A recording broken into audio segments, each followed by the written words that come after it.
Statistics. They can sometimes paint a very gloomy picture. Here are a few that deserve some attention.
This comes as no surprise, but the industrial and commercial buildings in the U.S.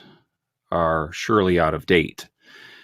In fact, of the nearly 6 million industrial and commercial buildings in the U.S., their average age is 50 years old. Worse yet is that 80% of the HVAC and lighting systems in these 6 million buildings were installed before 1986. 50-year-old buildings with 30-year-old systems, which account for 70% of a facility's utility cost. Yet, even with the advancements that have been made in energy-efficient technology, adoption of them continue to be out of reach. In fact, 98% of all energy efficiency improvement projects are not approved. In a world full of advancements, one would wonder why there has yet to be one developed to reverse this trend. Well, one has, and it is in use today. Hello, everyone. This is Scott Ringlein from the Energy Alliance Group of North America. I'd like to thank everyone for taking the time to attend our webcast. In recent months, OHM and the Energy Alliance Group have been collaborating on some potential projects, one of which is for the University of Michigan. This project will include major energy efficiency improvements to student housing and will be funded through the PACE program, which is a recent advancement in funding for energy efficiency projects. With these ongoing activities, Paul Bierman Lytle thought that others within OHM would benefit from learning more about the Energy Alliance Group, the University of Michigan project, and the PACE program, and a recent example of its use. Before we get started, I want to let everybody know that the webcast is approximately 45 minutes long. If you have any questions during the webcast, there will be a place where you can type in your questions and submit them, and they will be answered after you watch the webcast. In addition, the last slide of the webcast will include contact information to get in touch with the Energy Alliance Group and answer any questions that you have. In addition, you will get a chance to download the copy of the presentation. This publication that has been put together for OHM that goes in great lengths of PACE and how it works and where it can be used. And there will also be other documents that will be provided to Paul that will be delivered individually. We hope after this webcast that you'll have a better understanding of EAG, the projects that we're collaborating on, and of course, the PACE financing that will be used on the University of Michigan project. The Energy Alliance Group of North America is a project developer for energy efficiency and cost recovery projects.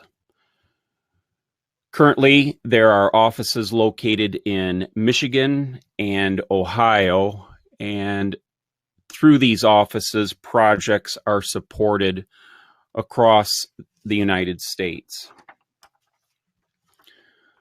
What's unique to the Energy Alliance Group is its approach to developing energy efficiency and cost recovery solutions, and taking the four cores approach of technology, financing, incentives, and services. The Energy Alliance Group develops these solutions for industrial and commercial business leaders where others have been unsuccessful. The project that we're going to be talking about today is the University of Michigan project. It's actually for the Intercooperative Council, and this is a sustainability improvement project for them. The Intercooperative Council is a nonprofit. It was founded in 1934.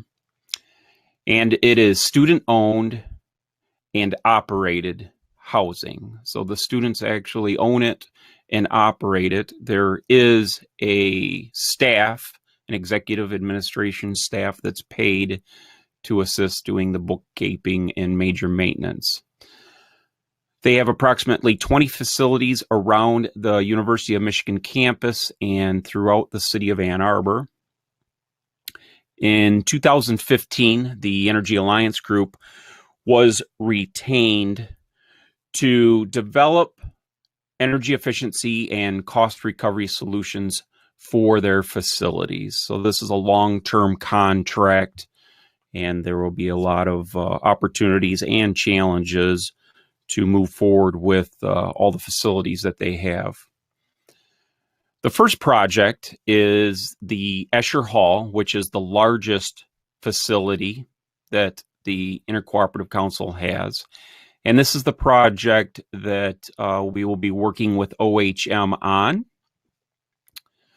It is located on the north campus of the University of Michigan. The circle there indicates where it is. It is a 3-floor suite complex, so there's a lot of shared areas. And it houses approximately 200 students. This is year-round housing. They do not have as many during the summer, of course, but typically there's a waiting list during the school year to stay there. Within the facility, there are 2 full commercial kitchens. There are multiple recreation areas, game rooms, study rooms, exercise rooms. And then on each floor where the suites are, there are shared kitchens and bath areas. Here's some exterior pictures of the facility. It's actually laid out in U-shape. The first floor is below ground level. Second floor is, of course, above ground level, and then the third floor.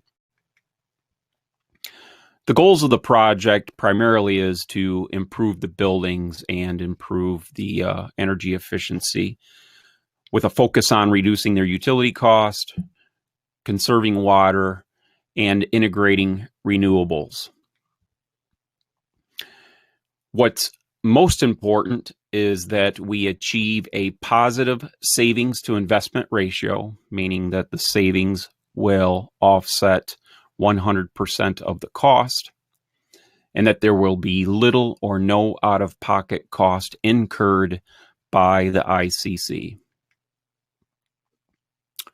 The project team that is going to be working on this, of course, OHM and the Energy Alliance Group of Michigan will be leading the project, and I'll go through the opportunities that each of our organizations will have to work on the project. Petros Pace Finance is going to be the financing group that will be funding the projects, and this is one of the leading PACE financers in the United States. They're based out of Texas, and they have an office in Michigan. They are involved with most of our projects that have PACE financing. And then finally, Levin Energy Partners, which is the administrator for the Lean and Green Michigan PACE program. Here I'm going to give you a little summary of, again, focusing on 4 cores: technologies, financing, incentives, and services. But wanted to break it out so everybody got an idea of what will be incorporated into this project. Of course, interior and exterior lighting, boilers and makeup air units. Everything is heated with boilers. There is no central air, but they do have a makeup air system. Water conservation, of course. Kitchen equipment, not only for the commercial kitchens, but also the suite kitchens. Controls, solar, which is definitely something that they really want to focus on from the renewables. On the financing side, Energy Alliance Group will lead that. Of course, PACE will be the primary financing tool for the project. Another financing tool that we utilize is the Michigan Saves program, which is a state-based program. If there are things that do not qualify for PACE, this is a program that we utilize. And in addition, looking at solar PPAs, and I will discuss that in the incentive section. Speaking of which, in the incentive section, again, EAG will be leading that. We will manage all of the local utility rebates, and then the solar tax credits, the federal solar tax credits, and the MARCs, which is the accelerated depreciation credits.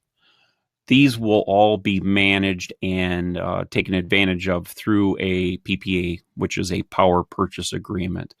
And the reason for this is that since they're a nonprofit organization, they cannot apply for these since they don't pay federal taxes.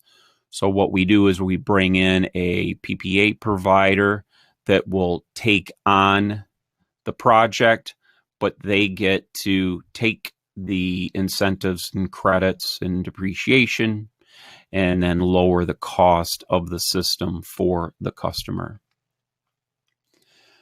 As far as services, this is where there will be a great share between the Energy Alliance Group and OHM. And this is something that's typically overlooked by a lot of providers, especially if they're just technology providers. First of all, utility choice and cost recovery programs. We've been successful in selecting different providers for utilities for our clients, and then also looking at a variety of different cost recovery opportunities, primarily in the tax side of things, architectural and engineering support, 20-year asset management with the PACE program, projects greater than $250,000. There is an annual review of the project. There's an audit, and then there's management of the assets for the term of the financing. Construction management, of course, project development, property valuation. This is important because for every PACE project, if the property value has not been established or verified in the last year, we have to get a valuation done on it. And then, of course, a financial analysis, doing life cycle costs, because this is the basis for the funding. Energy audits. And then finally, the power purchase agreement. So as you can see in our 4 cores, there are a variety of opportunities for each of our organizations to work together and take lead in several activities within these 4 cores. So back in the first part of the webcast, I referred to some changes that have been going on to make it a lot easier for clients to move forward with energy efficiency projects.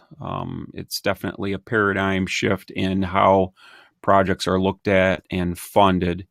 And this is one of the things that Paul and several others within OHM took great interest in, as far as, what EAG is involved with. And they wanted to make this part of the webcast so everyone would understand exactly what it is.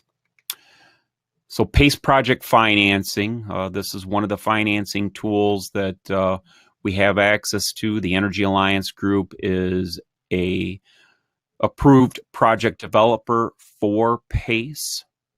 And we're quite active in the Michigan market, starting to become more active in the Ohio market, and have opportunities outside of those 2 states.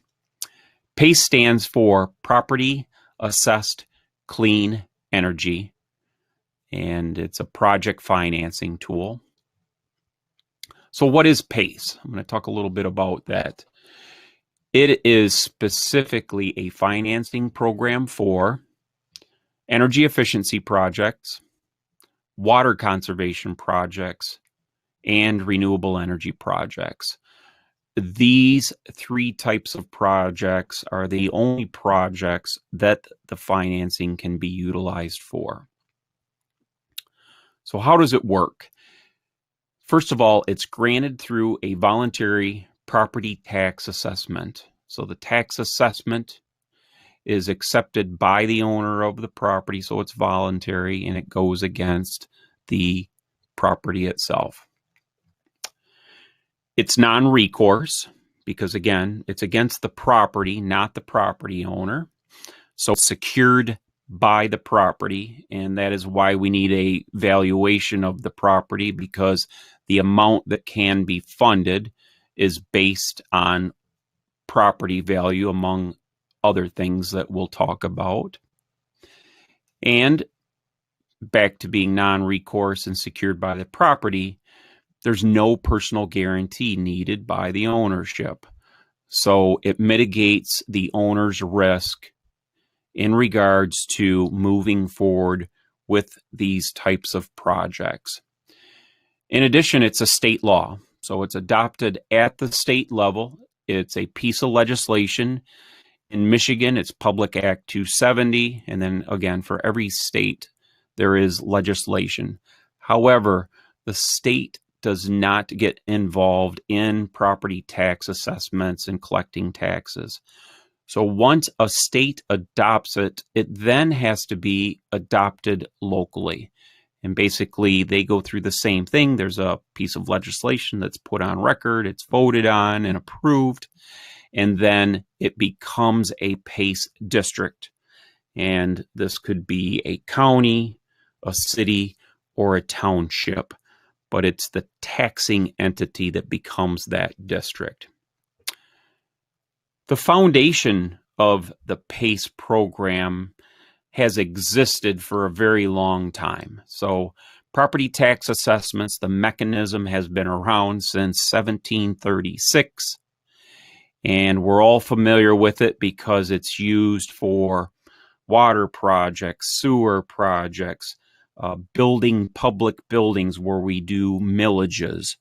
And in fact, there are 37,000 of these types of districts across the U.S. today.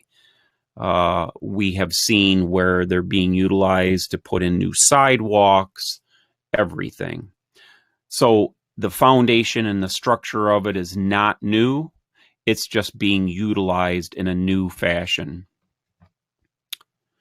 Now, what's different about PACE is that the property itself is assuming the debt, not the property owner. So when the owner sells the property, that note transfers with the property. So it doesn't become a debt to the property owner. The property itself assumes the debt and it transfers upon sale. PACE allows long-term and fixed-rate financing.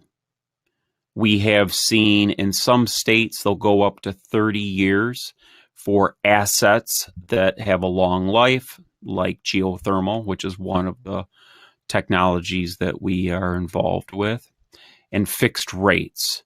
Now, the rates range. Typically, we're seeing rates anywhere from, say, 6 to 7%, and it's actually tied to the 10-year treasuries. In addition, it's repaid as a property tax. So the repayment schedule follows the exact schedule as a property tax. Typically, you get 2 bills per year, and the assessment shows right up on the property tax bill itself, and it's paid in addition to regular property taxes. For the client, there is no down payment required. So there's no 80-20, 70-30 split. And the financing, the PACE financing, covers 100% of the project cost. So both your hard cost, your soft cost, all the equipment, all the services, legal, architectural, engineering, all costs are covered through PACE for a particular project. Now, if a client does have some out-of-pocket project cost, for instance, getting a property valuation or possibly getting some design or engineering work done, all of those costs are refunded upon securing the financing. So typically when we work with a client, we ask them to pay what we consider the professional fees, because if the project did not go through, they should own what they paid for, meaning a property valuation or appraisal or architectural drawings, because they may use them for something else, and the project developer really doesn't want to have ownership of that. Now, of course, I mentioned this before, but with PACE, the savings has to be greater than the cost. Now, this is the purpose of PACE by extending the terms, but in some states, for projects of a certain size, there is an actual performance guarantee that must be put in place, and it's part of the legislation that's on record, typically either at the state or possibly at the local PACE district. Now, for all of us that have been involved in capital programs for most of our life, probably the most interesting part of PACE, which allows this to actually happen, is that the funding includes maintenance and end-of-life cost for the term of the financing. So when the life cycle costs are developed, we take advantage of what the maintenance and end-of-life costs are for the current technologies that are installed, and then the maintenance and end-of-life cost for the proposed technologies. So the benefit of that is that today they have high maintenance cost and shorter lifespan of their technologies. With the new technologies, lower maintenance cost, longer life, which on the life cycle cost generates a significant amount of savings to offset the cost. With PACE, because the property itself is taking on the assessment, it is treated as real property and not personal property. So whether it's a light bulb, a window, a roof, mechanical systems, they're all treated as real property, not personal property. So in the end, it increases the property value, at least the valuation of it, because now you're adding value to the property. One of the questions that comes up quite often is, do our property taxes go up automatically? And the answer to that is no. And the reason why is that the assessors traditionally are not increasing, your property tax value when you're doing facility upgrades. But in the PACE world, that value is applied to the value of the property, so it increases its value and its sellable value. Also, because the property is basically taking on the debt, not the owner, on the balance sheet, the cost, so your annual payment, is not a long-term liability. It's actually an expense because tax is treated as an expense. So this is a significant benefit to the property owner. And then it has no effect on their credit, nor any effect on their future borrowing power.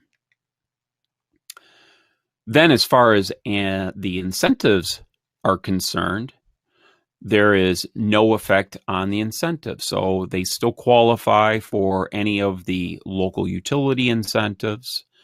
They qualify for any tax credits that are, can be obtained.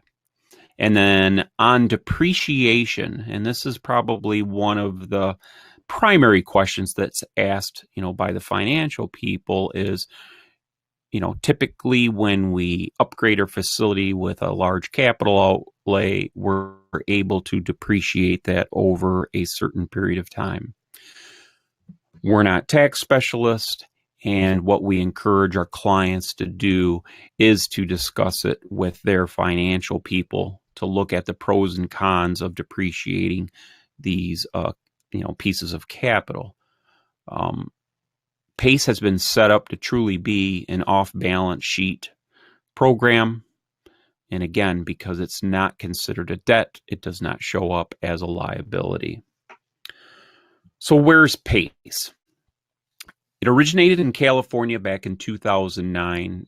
It actually started in the residential market and quickly moved into the industrial commercial market.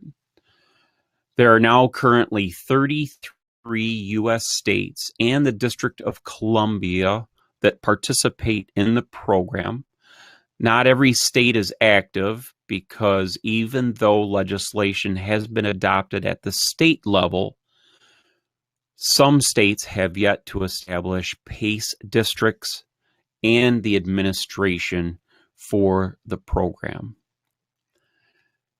PACE has also expanded outside of the United States. United States, is where it all started, but Australia in the last few years has adopted it, and there is a lot of interest from a lot of other countries in this program. What projects qualify? Well, Of course, facility upgrades, that's the primary out there. It goes back to the 50-year-old buildings and 30-year-old technologies. But it can also be used for new construction. And in the case of new construction, every building has to be built to a certain level, whether it's code or acceptable building practices. So, for example, in most states, interior lighting that's acceptable is linear fluorescent or compact fluorescent. But if the owner chooses to go to LED, PACE will finance that. Same with any high efficiency, systems or windows or doors. It can also be used for process improvements. We currently have discussions with clients that are looking to upgrade some of their processes that will be much more efficient, whether it's on the electric side, the air side, or possibly water, for cutting fluids and stuff. They do qualify. However, something that everyone needs to keep in mind is that these assets become real property. They become part of the building. So if a client purchases new equipment, uses PACE funding because it's a cost savings and energy efficiency improvement. If they move or they want to move that asset, the asset has to be paid for before it can be moved. Or if the new building that they're moving to is in the same PACE district, you could actually transfer the asset or the PACE assessment over to that property. And then finally, refinancing of prior projects. We meet a lot of clients that just finished doing, like a large lighting upgrade or a new roof or something, and it can be used for refinancing of projects. What technologies qualify? Well, when we talk to our clients about this, basically the way we state it is if we can calculate the energy efficiency improvement and the savings is greater than the cost, 9 times out of 10, it does qualify. However, in some states, there are certain technologies that do not qualify. Here in the state of Michigan, biodigesters and incinerators do not. So you need to understand what the local legislation is.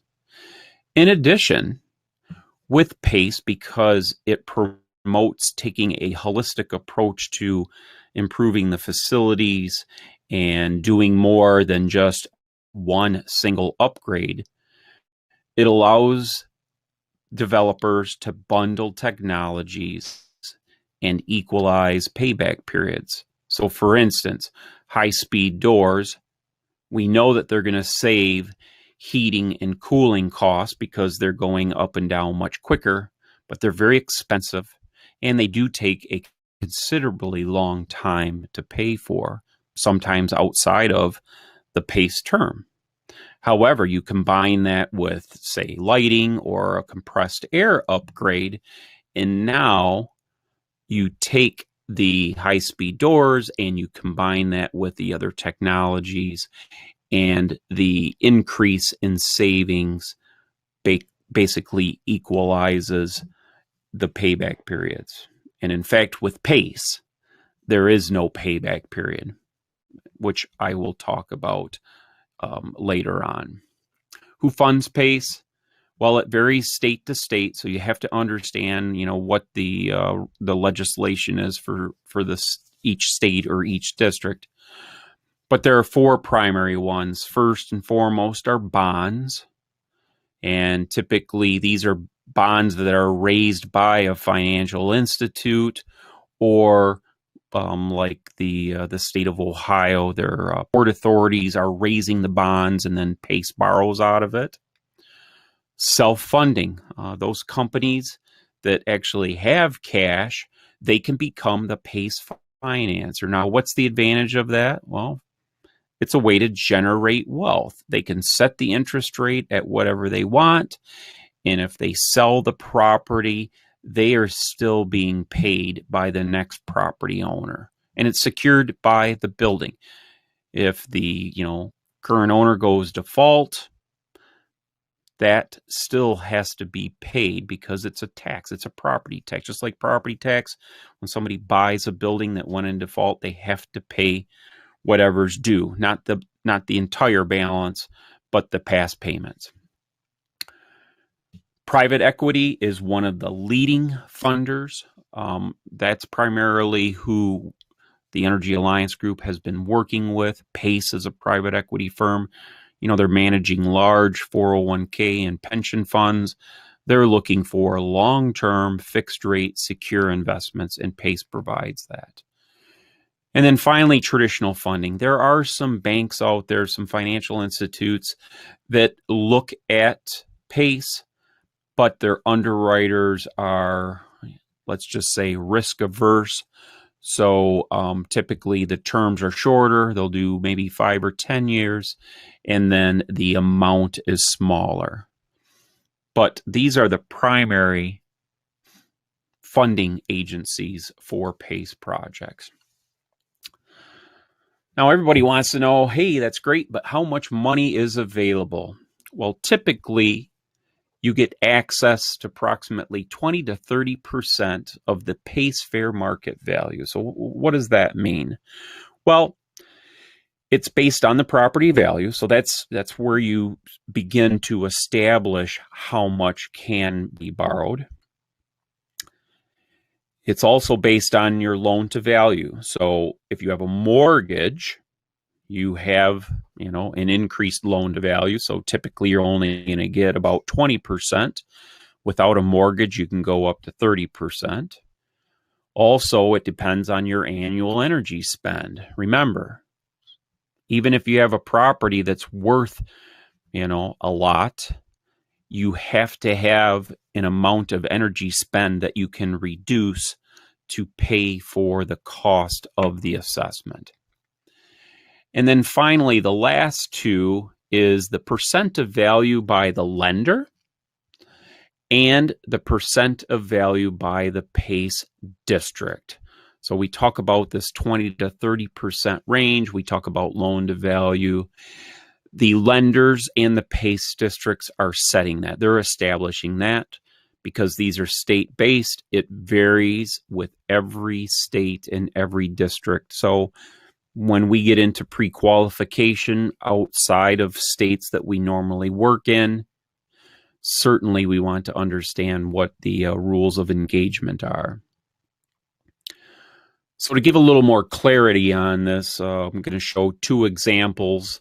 One with a mortgage where the fair market value needs to be under 20%. In this particular example, term is 20 years, interest rate 6.5%. The property value is $4 million. Now, to keep it under 20%, the assessment is only allowed to go up to $975,000. And one of the things that we want to talk about quickly is this percent of assessment used for fair market value. So because the upgrade is actually going to increase the value of the property, if we're taking a $4 million property and we're going to add in, say, $500,000 of upgrades, the property value then increases by 90% of that upgrade. So 4 million plus 90% of $500,000 gives you what the overall property value is going to be for doing the PACE calculation. And then as you can see below, annual payment for a $975,000 assessment is $87,233. And then a target annual savings is $91,595.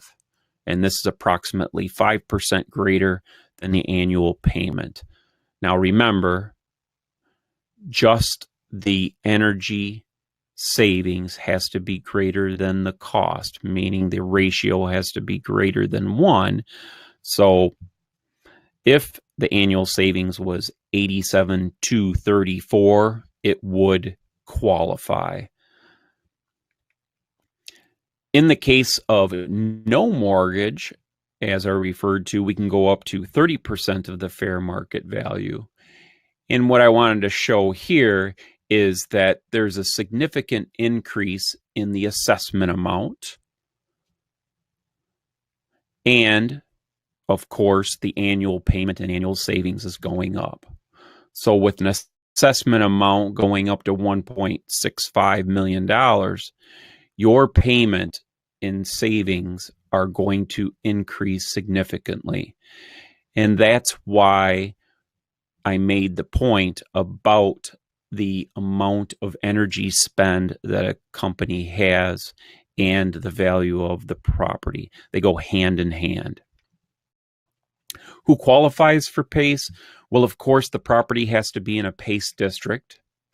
And although it varies by state, for-profit, nonprofit, and government-owned buildings may qualify.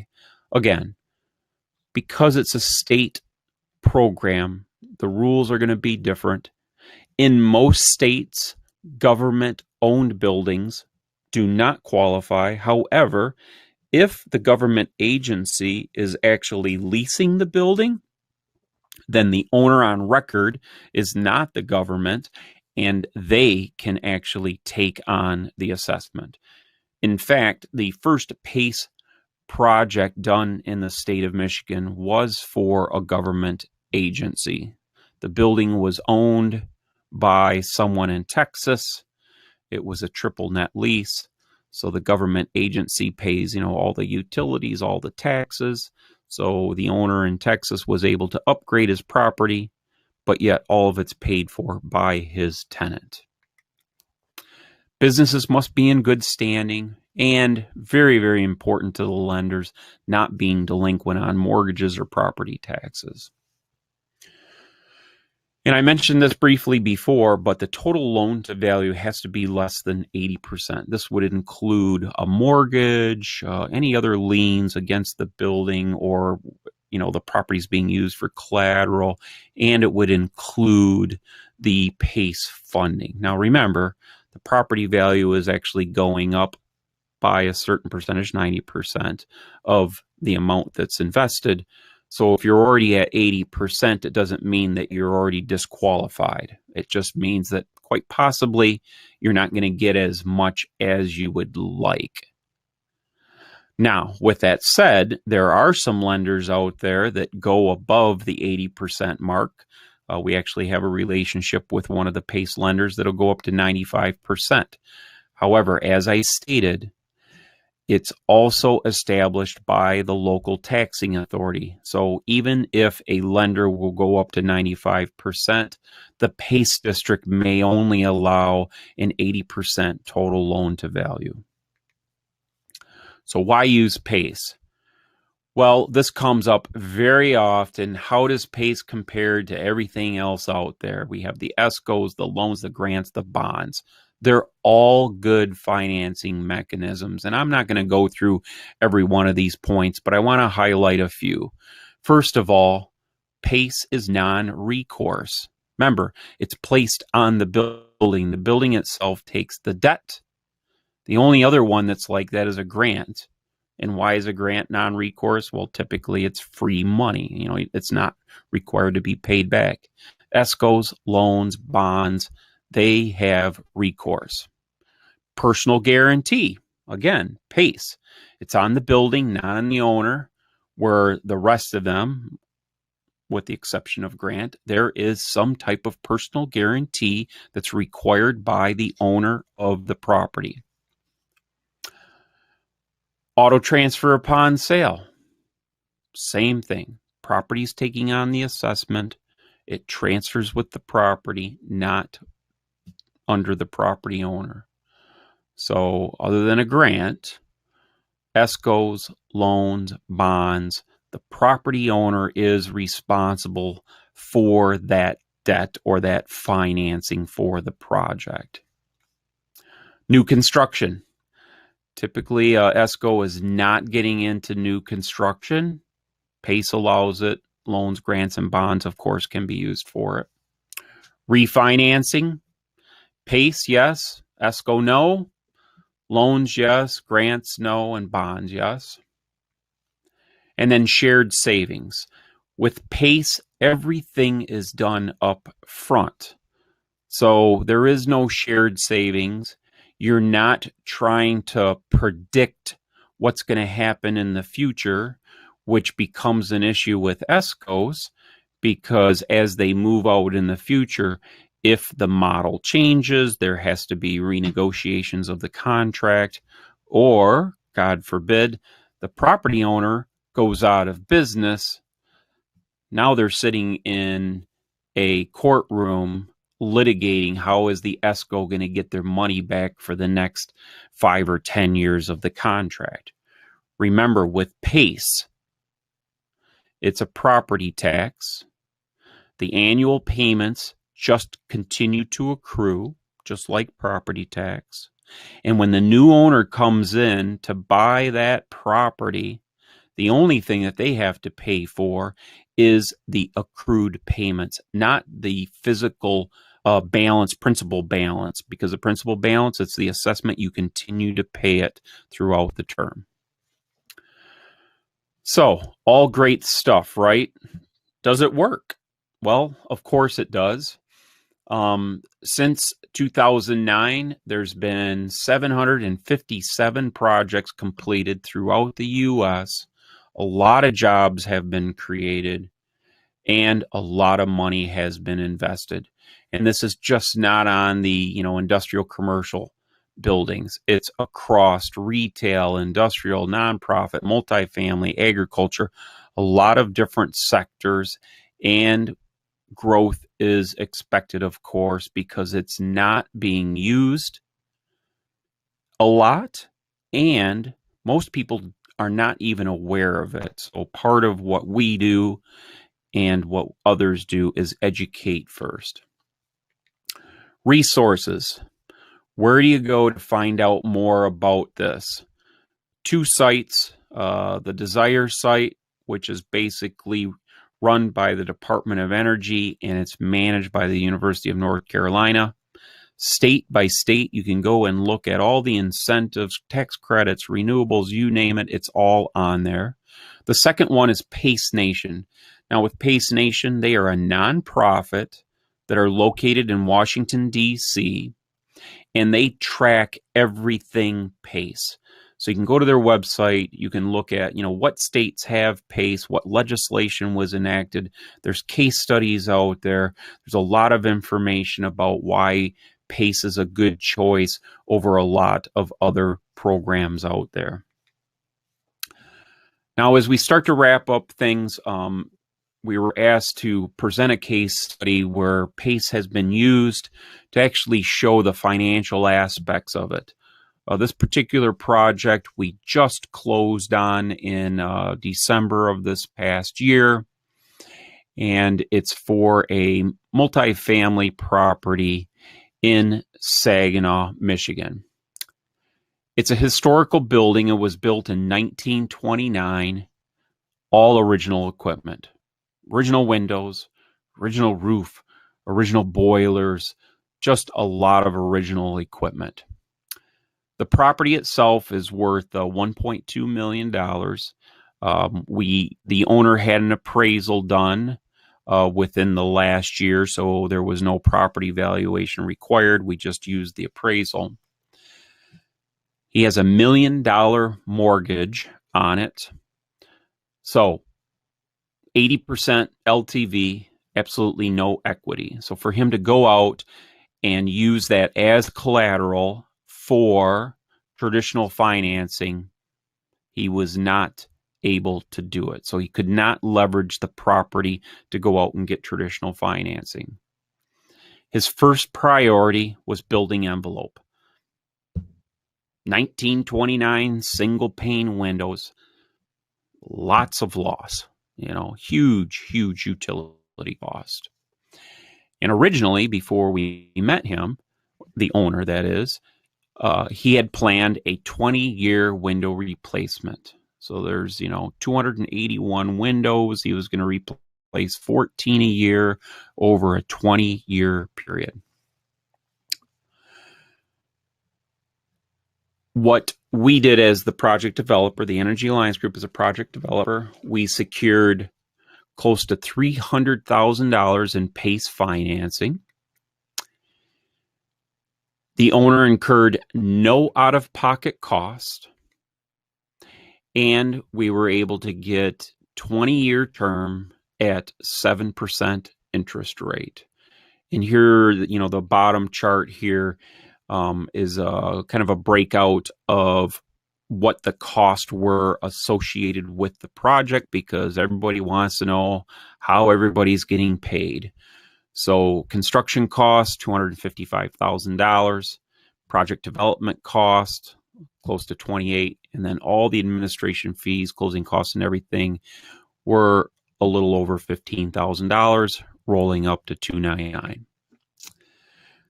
The technology, this particular project was building envelope, replacing all the windows. Marvin Integrity dual pane was chosen.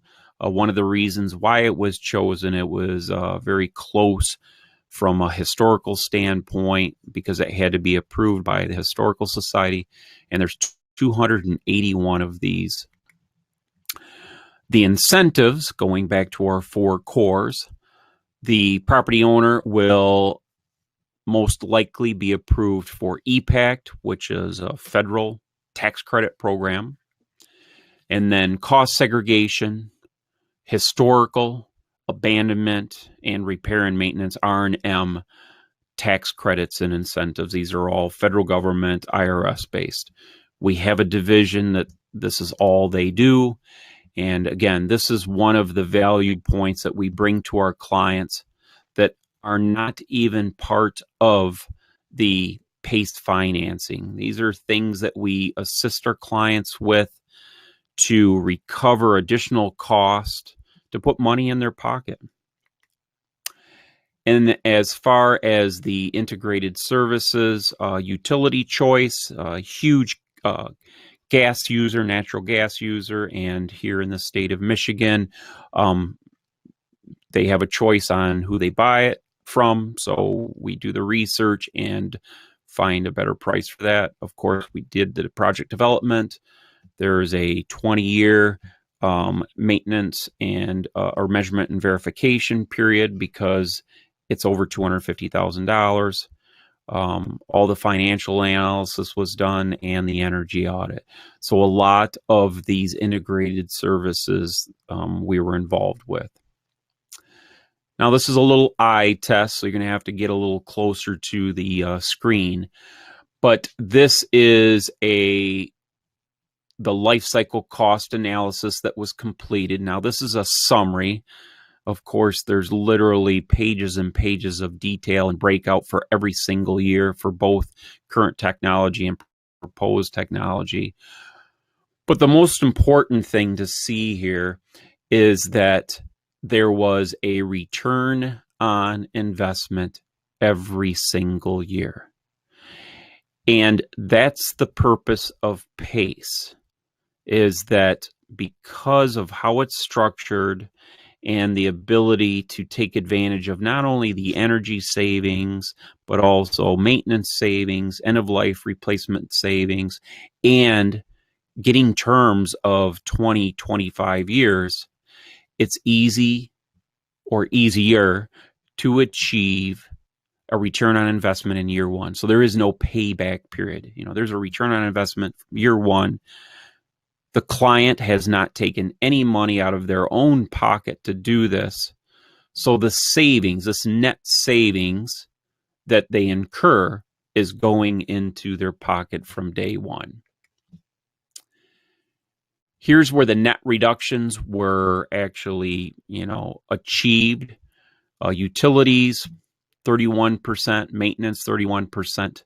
But end-of-life replacement was significant. Now, why is this? Well, remember, the client was going to go through a 20-year replacement on the current, and the technology that's installed, it comes with a 25-year warranty. So the only cost that would be incurred would be labor cost. And we did build that. We did put failure rates and, increases of energy costs into the model, but that's where the significant amount of savings is. And lastly, here's kind of a summary roll-up of everything. But the important things to point out here is that the average annual savings, so this is over the 20-year period, is greater than the annual PACE assessment. So the cost of money, or the cost to the owner, they have to pay the $28,837, but their average annual savings is going to be, well over that $30,510. And then more importantly, the return on investment. Year one, a little over 12%, and then by the time year 20 comes, still positive return on investment. So that wraps up our webcast. I want to thank everybody for attending. Again, as far as questions and answers, by all means, submit them or follow up with Paul, and we will do our best to answer them. Also, there's contact information for myself and for Kurt Monhart, the VP of Sales and Marketing. And then, of course, our website and phone. Again, I want to thank everybody for participating. We look forward to working with OHM on the projects that we're already engaged with, and of course, the projects in the future. We look forward to meeting all of you someday during those projects. Thank you.